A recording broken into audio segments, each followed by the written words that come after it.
Profeta Isaías 57, 14 ao 20. Vou me ater principalmente ao versículo de número 15, mas vamos ler do 14 ao 21. Disse aterrai, aterrai, preparai o caminho, tirai os tropeços do caminho do meu povo, porque assim diz o alto, o sublime, que habita a eternidade, o qual tem o nome de santo. Habito no alto e santo lugar, mas habito também com o contrito e abatido de espírito, para vivificar o espírito dos abatidos e vivificar o coração dos contritos. Pois não contenderei para sempre, nem me indignarei continuamente, porque do contrário o espírito definharia diante de mim, e o fôlego da vida que eu criei. Por causa da indignidade da sua cobiça, eu me indignei e feri o povo. Escondi a face e indignei-me, mas, rebelde, seguiu ele o caminho da sua escolha. Tenho visto os seus caminhos e o sararei. Também o guiarei e lhe tornarei a dar consolação, a saber, os que dele choram. Como fruto dos seus lábios criei a paz, paz para os que estão longe e para os que estão perto, diz o Senhor. E eu o sararei. Mas os perversos são como o mar agitado, que não se pode aquietar, cujas águas lançam de si lama e lodo. Para os perversos, diz o meu Deus, não há paz. Versículo de número 15. Porque assim diz o alto e sublime, o sublime. Porque assim diz o alto, o sublime, que habita a eternidade, o qual tem o nome de santo. Habito no alto e santo lugar, mas também habito com o contrito e abatido de espírito, para vivificar o espírito dos abatidos e vivificar o coração dos contritos. Aleluia. A habitação de Deus. E é tremendo, irmãos, quando a palavra nos fala aqui sobre dois endereços em que o Senhor habita. O texto diz que ele habita no alto e santo lugar, lugar sublime e santo. Mas ele também habita com aqueles que possuem o coração abatido e contrito. Tremendo, né, irmãos? Santo, santo, santo é o Senhor. Habito no alto e sublime trono, mas habito também nos contritos e abatidos do espírito, do coração, os quebrantados. Eu habito nesses, diz o Senhor. É tremendo, irmãos, quando nós aprendemos da palavra, no Evangelho de João, capítulo 1, por exemplo, versículo 14, diz que ele se fez carne. Nosso Deus tomou forma humana e se fez carne, e habitou no meio de nós, e diz a palavra, vimos a sua glória, a glória como do unigênito do Pai. O apóstolo Paulo, escrevendo aos Filipenses, no capítulo 2, diz, tenhais vós também o mesmo sentimento. Olha que texto tremendo, irmãos. Abram lá, Filipenses no capítulo, depois a gente volta aqui. Filipenses no capítulo de número 2. Filipenses no capítulo de número 2.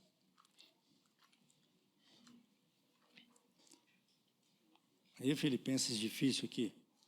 Filipenses capítulo de número 2. O contexto, logo no início, ele começa a falar sobre humildade.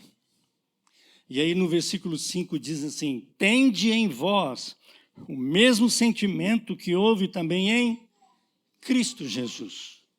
Pois ele, subsistindo em forma de Deus, não julgou como usurpação o ser igual a Deus.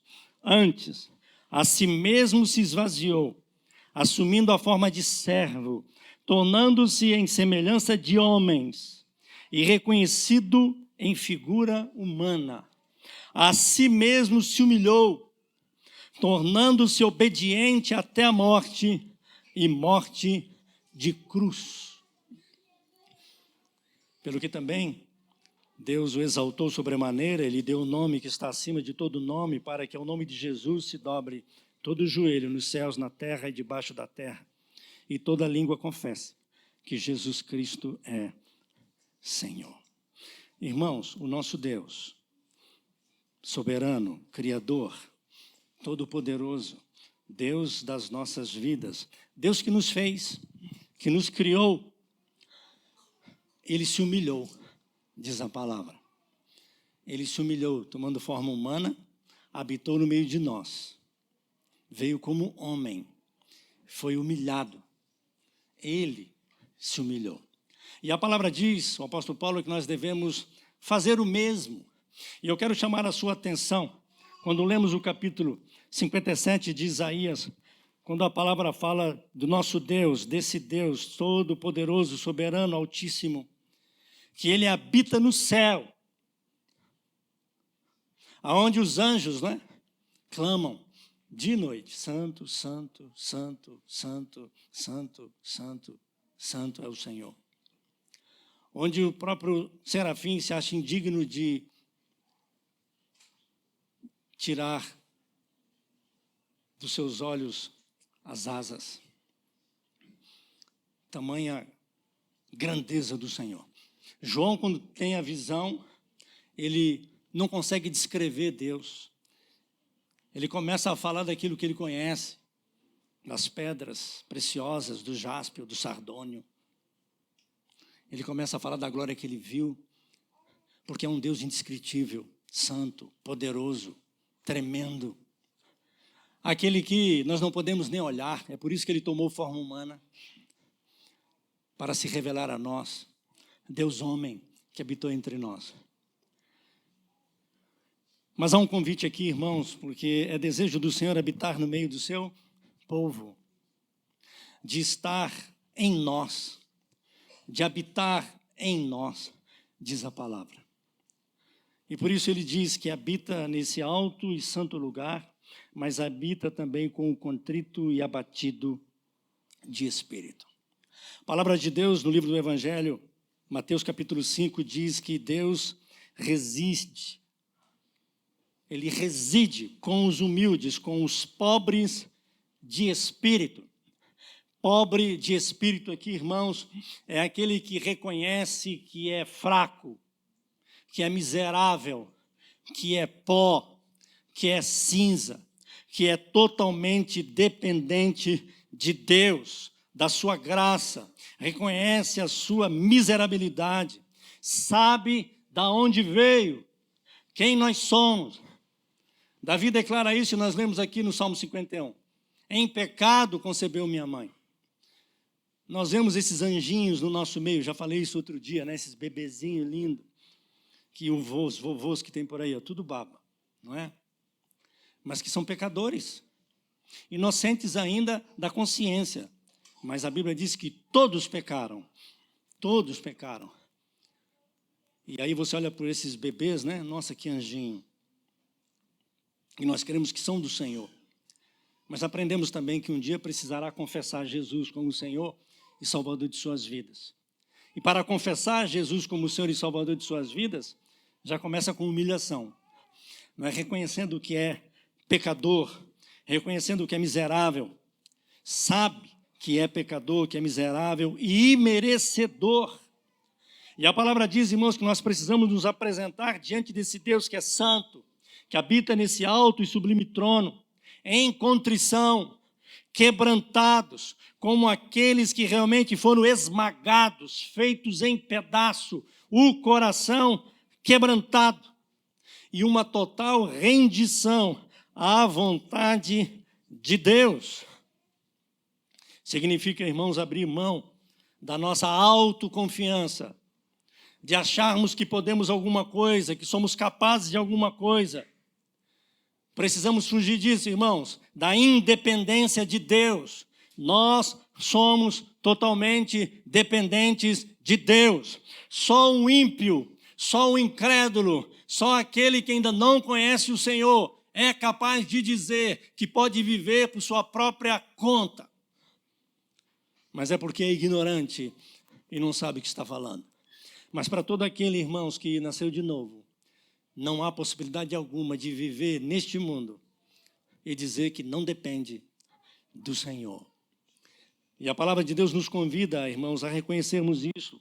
Como eu falei, o Salmo 51, versículo 11 diz: sacrifícios agradáveis a Deus são o espírito quebrantado, coração compungido e contrito, não o desprezarás, ó Deus.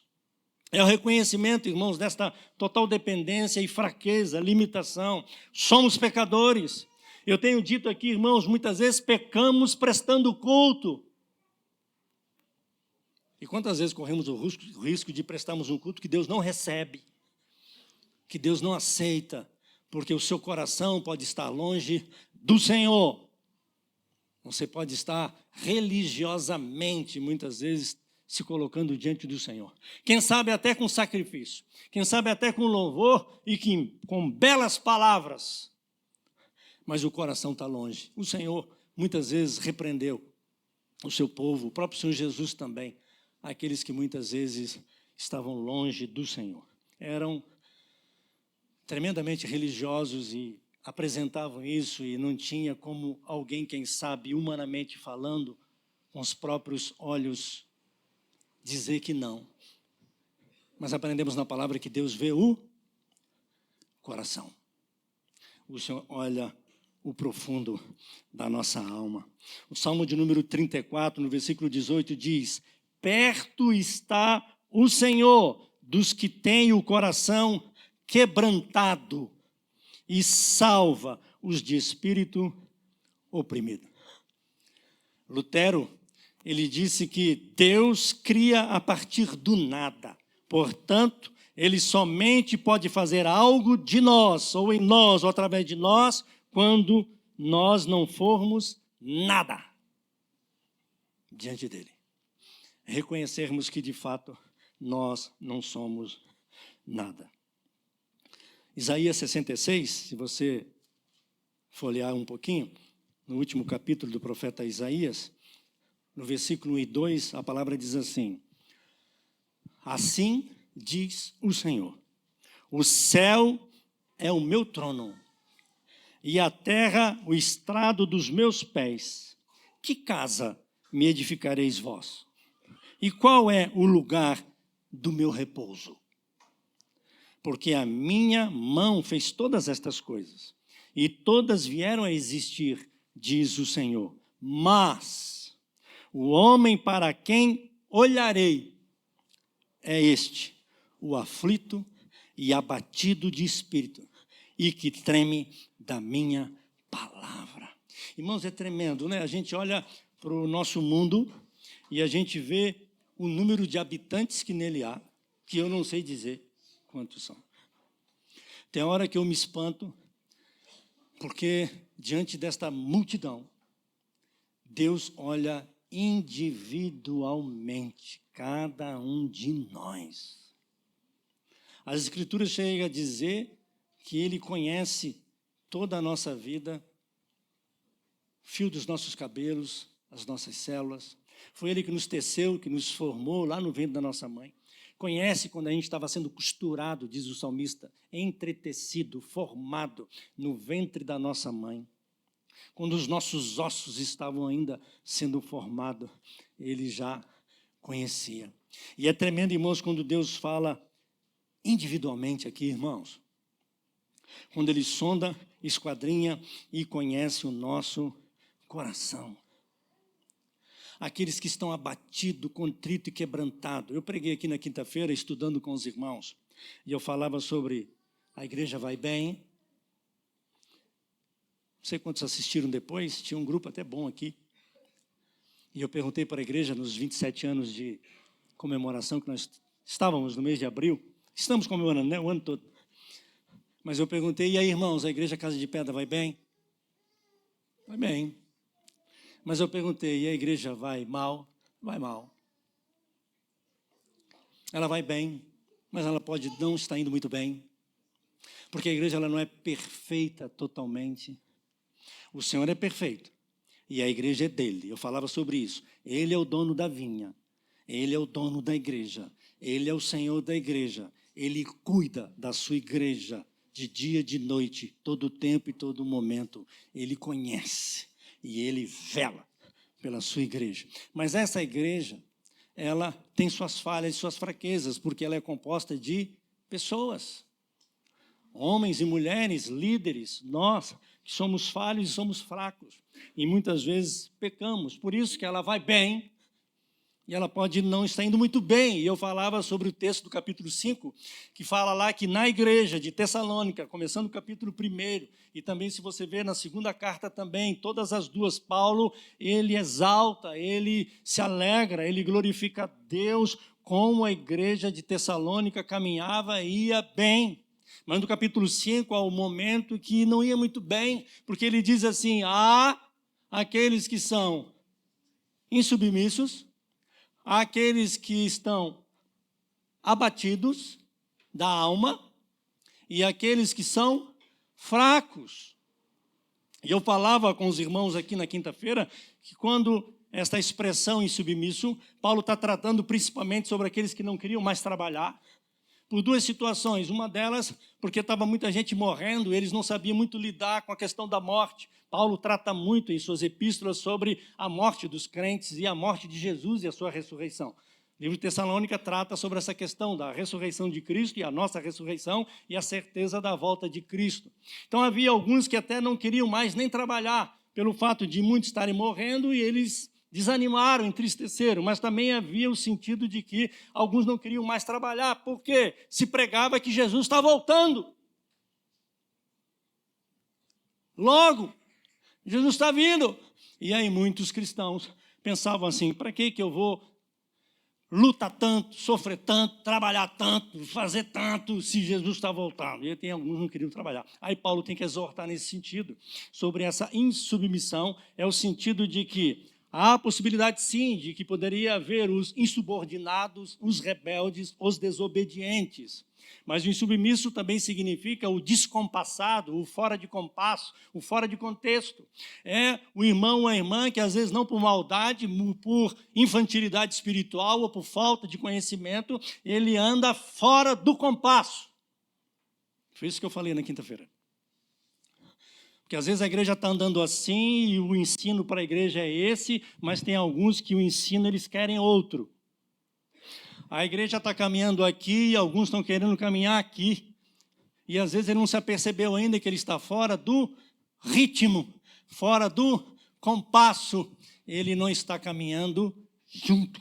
Essa no original, no grego, que significa o insubmisso. Mas quando ele fala do abatido, ele também está falando daqueles que estão agora abatidos ou estão fracos da alma. Eles estão sofrendo na alma. Por isso, abatidos. Significa que a alma às vezes está sofrendo decepções, luta, sofrimento, controvérsias, insegurança, que a alma fica abatida. Ele fica triste, ele fica cabisbaixo. Eu usei um texto, por exemplo, hoje, na reunião de oração pela manhã, do Salmo 142, que Davi ele começa a clamar a Deus, se sente só, ele está na caverna ali, fugindo o risco de morte, e ele pede a Deus livramento, pede a Deus socorro, ele se sente abandonado, mas no final ele pede: Senhor, tira a minha alma do cárcere. O pior, muitas vezes, não está aprisionado, quem sabe preso de fato, literalmente, né? Você está sitiado, você está numa situação sem poder, quem sabe lutar ou fazer alguma coisa, mas o pior é estar preso da alma, abatido, sem força para lutar, para orar, para buscar ao Senhor. Porque, irmãos, aquele que está em Cristo, nada, nem ninguém pode detê-lo ou te impedir ou te impossibilitar de nada, porque o Espírito é livre. Nós somos livres no Senhor. Paulo, quantas coisas ele fez aprisionado, não é não? quantas cartas escreveu, o quanto ele fez no cárcere. Precisamos estar livre da alma, e é o que significa lá. E o fraco é o fraco na fé. Aqueles, às vezes, que têm dificuldade de entender algumas coisas. Aqueles que, às vezes, até acham que sabem, mas não compreenderam ainda. É como o presbítero Wanderson fala muito, né, ultimamente. Hoje, nós vemos num mundo, um contexto em que muitos têm muitas informações. E eles acham que sabem, mas não sabem. Eles não têm, de fato, o conhecimento. A palavra de Deus nos exorta isso muitas vezes, né? Buscar o conhecimento de Deus. E esse conhecimento de Deus, quando a Bíblia fala, não é só o conhecimento literal, só escritura, só teologia. Já cansei de falar isso aqui, né? É o conhecimento de Deus. É a intimidade e relacionamento com Deus. E por isso nós somos convidados aqui, irmãos, a termos o nosso coração quebrantados diante de Deus. Estamos reconhecendo os nossos abatimentos, as nossas aflições, o abatido de espírito. É interessante, irmãos, o santuário de Deus é o coração do humilde. O santuário de Deus, o lugar que Deus tem prazer de habitar, é no coração do humilde, do quebrantado e contrito de coração. E é aquele, irmãos, quando fala de humildade, é aquele que tem, isso denota também espiritualidade, é aquele que tem prazer, irmãos, em obedecer a palavra de Deus, que treme da palavra de Deus. Indica o desejo, irmãos, e a disposição de fazer somente o que Deus manda, em obedecer a Deus. Humilhando-se, irmãos, na presença do Senhor. A humildade atrai o olhar do Todo-Poderoso. Eu falei ainda há pouco, o Verbo se fez carne e habitou entre nós. Cheio de graça e verdade, nós vimos a sua glória como do unigênito do Pai. É tremendo, irmãos, o prazer e o desejo de Deus de estar com aqueles que se humilham e se quebrantam e reconhecem a sua total dependência. Deus se revela a Moisés, por exemplo, lá em Êxodo, quando ele pede para construir a tenda, o tabernáculo, porque o Senhor queria ter este prazer de estar com o seu povo, de manifestar a sua glória, quando ele pede lá em Êxodo 25:8, né? Me farão um santuário para que eu possa habitar no meio deles. O capítulo 29 de Êxodo 45, Êxodo 29, no versículo de número 45, diz assim: E saberão que eu sou o Senhor, seu Deus, que os tirou da terra do Egito, para habitar no meio deles. Eu sou o Senhor, seu Deus. Eu fiquei pensando, irmãos, durante essa semana e meditando acerca desse Deus que nós adoramos, reconhecendo que hoje o amor dele tão grande, irmãos, manifestado em Cristo Jesus, ao ponto de sermos chamados de filhos de Deus. Quando eu era criança, irmãos, lá na roça, eu lembro até meus 9 anos, se bem que a roça está lá até hoje, é a nossa casa, o mato, quer dizer, a casa caiu, está só o mato lá. Mas eu lembro quando era criança e as vizinhanças. Eu ia às vezes para a casa de algum vizinho, ou ia na venda. Sabe a venda? Os irmãos sabem o que é venda, né? E de repente alguém olhava para mim e falava assim: filho de Saul? Filho de Saul? Você é o filho de Saul? Filho de Salute? Meus pais chamavam Saul e Salute. E é interessante, quem aqui tem mais ou menos a idade minha, sabe disso? Que muitos, ao olhar para as pessoas, eram identificadas como filho de alguém. Filho de Saul, filho de Salute, filho do Valdir, filho do Gentil, filho do Ademar. Hoje eu não sei se diz tanto, eu acho até que diz, mas antigamente dizia muito, não dizia, irmãos? E eu fiquei pensando nisso. filho de Deus? Você é filho de Deus? Pararam para pensar, irmãos, quem nós somos? O mundo olhar para nós, para a igreja do Senhor Jesus, e dizer, são filhos de Deus? Como vivemos nós aqui nessa terra, como filhos de Deus? Aqueles que a palavra de Deus diz que nós estamos aqui de passagem, e a gente está aqui para representar a Deus. Nós somos embaixadores de Cristo. As pessoas que olham para nós precisam ver em nós Cristo. Precisam olhar para nós e ver que nós somos filhos de Deus. Misericórdia. Os irmãos sabem o que significa misericórdia, né? Que Deus nos ajude. Somos filhos de Deus. Bem-aventurados os humildes de espírito, porque deles é o reino dos céus. O livro de Provérbios, capítulo 16, 18, diz que a soberba precede a ruína e a altivez do espírito a queda. Antes, Tiago 4, 6, ele dá maior graça pelo que diz, Deus resiste aos soberbos, mas dá graça aos humildes. Irmãos, Deus não resiste à prostituta, Deus não resiste ao adúltero, Deus não resiste ao ladrão, Deus não resiste a esse pessoal todo aí, aos homossexuais, aquelas letras todas que você já conhece. Mas ele resiste ao soberbo. Deus deu exemplo.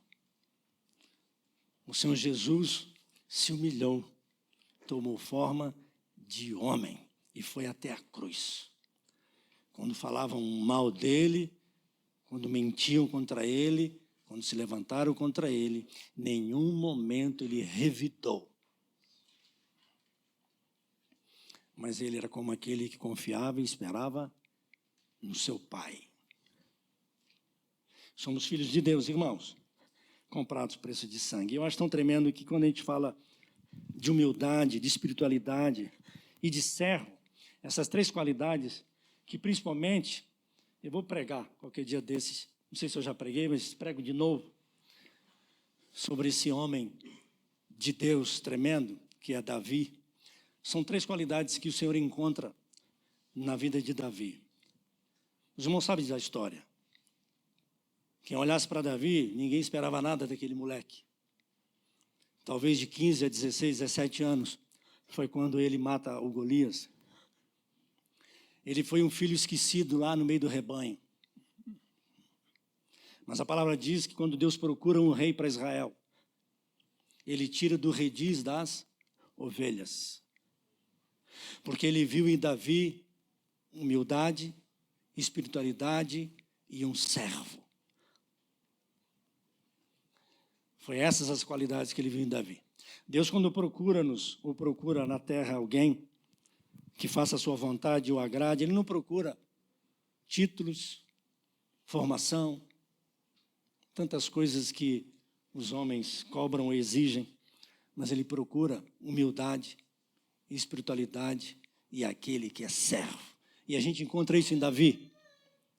A palavra diz que Deus viu em Davi esse servo. Servo, irmãos, é aquele que serve. Serve e quer ver que o seu patrão, que o seu chefe, que o seu senhor vá bem, prospere, tenha êxito. Ele não preocupa com ele mesmo. Espiritual é aquele que ama a Deus, serve a Deus. É aquele, como disse o próprio Davi no Salmo 139, versículo 21, não aborreço eu, Senhor, aqueles que te aborrecem. O espiritual é aquele que, aquilo que incomoda a Deus, incomoda ele. O espiritual é aquele que quer fazer a vontade de Deus. Ele quer agradar a Deus, servir a Deus, obedecer a Deus. Deus se agrada, irmãos, daqueles que se humilham.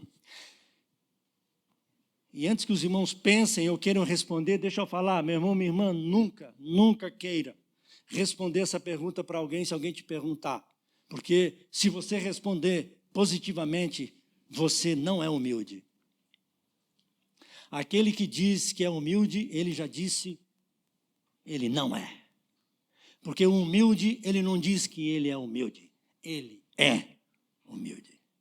E aquele que é humilde, ele se humilha. Se você ouvir alguém algum dia dizer que é humilde, já quebrou tudo. Ele é orgulhoso, arrogante e soberbo.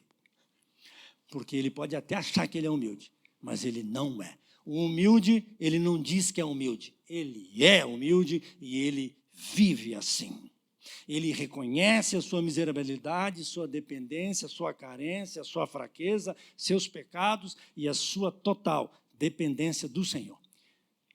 E o que o humilde faz? Ele não diz que é humilde, ele se humilha. E a palavra diz que estes serão exaltados, diz a palavra do Senhor. Tremendo, irmãos. É tremendo.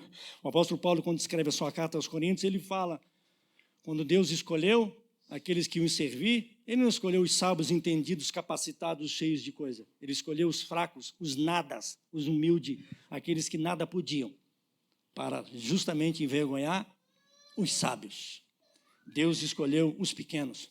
O livro de 2 Crônicas, no capítulo 16, a palavra diz no versículo 9, quando o profeta exorta ao rei Asa, que começou bem e fez tudo que agradava a Deus, mas de repente ele se associa com alguém que não agrada a Deus, ele quase morre, e aí o Senhor usa o profeta e diz para ele que Deus, ele se manifesta e se revela para com aquele que o coração é totalmente dele, totalmente do Senhor. Está lá no livro das Crônicas. E é tremendo, irmãos, quando a gente vê no Salmo, por exemplo, ou melhor, no livro de Samuel, primeiro livro de Samuel, estou só falando os textos para aguçar, quem sabe, o seu desejo depois de você buscar e ler, não é? Examinar. No livro de 1 Samuel, no capítulo 16, nós vemos lá do versículo 1 até o versículo de número 13, vai adiante ainda, mas a palavra fala quando o Senhor usa Jessé para buscar Davi, e Davi está lá servindo as suas ovelhas, ele não é nem contado como filho, não é? Ninguém dava nada, as pessoas olharam para aqueles que eles achavam que seria, e de repente o Senhor separa Davi, e Davi é ungido pelo Senhor. Nós vemos no capítulo 16, 17 a 23, que mesmo Davi sendo agora ungido pelo Senhor, e outro dia eu chamava a atenção de alguém, a diferença daquele que é ungido, chamado, aliás, separado e ungido pelo Senhor, e aquele que foi chamado pelo homem, embora ungido pelo Senhor. Porque tem que ser ungido pelo Senhor. Ninguém assume nenhuma autoridade, ninguém assume uma prefeitura, uma vereança, um pastorado, um presbiterato, uma diaconia. Ninguém exerce uma posição, sei lá qual for, se Deus não o constituir. E de acordo com os contextos de como a sociedade ou a associação, ou seja lá, funciona, a soberania de Deus ela é manifesta muitas vezes com o povo. E se o povo elegeu, não é? Falava com alguém sobre essa questão até política, e que muitas vezes, quem sabe, está lá e não é do teu agrado, mas está lá porque Deus constituiu, porque o povo escolheu, mas quem ungiu foi o Senhor. Mas eu falava com esses irmãos a diferença da unção na vida de Saul, que foi escolhido pelos homens, os homens quiseram aquele rei, e a escolha de Davi. Os irmãos já prestaram atenção nesses detalhes? Quando o povo escolhe Saul, e Jessé vai ungir, Jessé usa o que para ungir Saul? Vaso. Jessé pega um vaso de azeite e vai lá e unge, em nome do Senhor. Só que vaso é feito por mãos humanas. Quando Jessé, ele agora vai ungir o homem, o rei que Deus escolheu. Jessé unge com o chifre. Chifre, quem fez foi Deus. Mas todos dois foram ungidos pelo Senhor. É importante entender isso. E quando Deus separa Davi, a palavra diz que o Senhor encontrou esse homem, está lá no Salmo 78, verso 70. dos redis das ovelhas, encontrei. Esse é o homem, porque Deus viu o coração. No Salmo 89, versículo 20, encontrei Davi, meu servo, e com o meu santo óleo o ungi. Porque Deus viu nesse homem humildade, quebrantamento. Foi conhecido depois como homem segundo o coração de Deus. Porque era perfeito? Não. Um homem quebrantado e contrito, onde o seu coração era reto. E o desejo dele era agradar e fazer a vontade do Senhor. Eu sempre lembro os irmãos aqui, mesmo Davi em pecado, providenciado a morte de Urias, tendo agido da forma como ele agiu, quando Natã vem para exortá-lo e com medo de ser morto, por isso que ele conta aquela historinha, e quando o profeta diz que ele era o homem que tinha feito o que fez, a palavra diz que Davi, ele se humilha, mas antes disso, ele agiu com integridade, com retitude, com temor diante de Deus, quando ele disse assim, esse homem que fez isso deve ser morto. Lembram disso? Natã fala com ele, olha, o Senhor recebeu visita e foi fazer um churrasco para essa visita.